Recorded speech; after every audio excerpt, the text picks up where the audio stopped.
မင်္ဂလာပါဒီနေ့ကတော့ကျွန်တော်KL ဆိုတဲ့ရေကန်ကြီးအလှနဲ့မိတ်ဆက်ပေးချင်တာပါနော်ဒီရေကန်ကြီးကအရန်လှတယ်စိတ်ဝင်စားဖို့လည်းအရန်ကောင်းတယ်အရှိမကျွန်တော်ချက်လောက်လိုက်ကြည့်မယ်နော်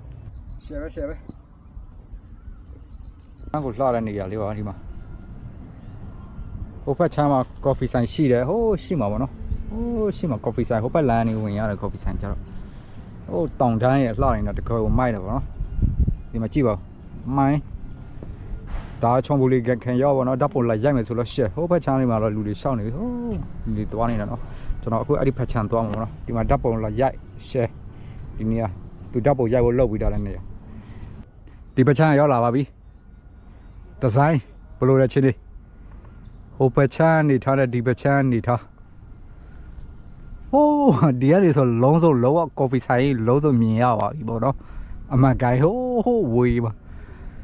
โอ้ยีกันချင်းနေရလို့လှတာလောဘကိုမိုက်တယ်အရင်ကဆိုဟိုးသဲပုံတွေဟိုးရှေ့သဲပုံတွေရိုက်လို့ရတယ်ကြောက်ပုံအဲ့ဒီကြောက်ပုံတွေကိုသွားလို့မရဒါပိတ်ထားတဲ့လမ်းလေးဒါလေးဒီအနေထားရှယ်ပဲဟိုးဒီအနေနဲ့တမျိုးကြီးကောင်းတယ်ဝေးဒီမှာကြည့်ရှင်လင်းထွက်သွားတော့ကိုလိုဒီအနေစနော်မိုက်နေရော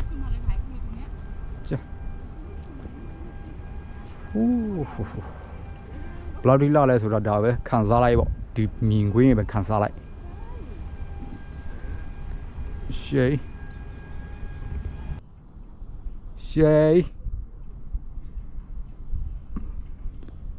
မိုင်းနေထားလုံးဝမိုင်းတတိတော်ထားရတာဆင်းလာနည်းနည်းစောက်တယ်တော့ကိုနေသွားတာပဲဟိုအောင်ဟိုအောင်မှာကြောက်နေပါမြင်ရတာခက်ပြီးကြည်စိမ့်တော့ခရီးတော့ဟိုကြောက်ပုံအဲ့ဒါလေးပဲခါရတွေ့ရတော့မိုက်နော်ကြောက်ရတော့မစင်စားနိုင်ဘူးအောက်တော့ဗောရတယ်မရှိတော့လွယ်မဲ့ကိစ္စမဟုတ်အောက်ကြောက်ပါသူကတော်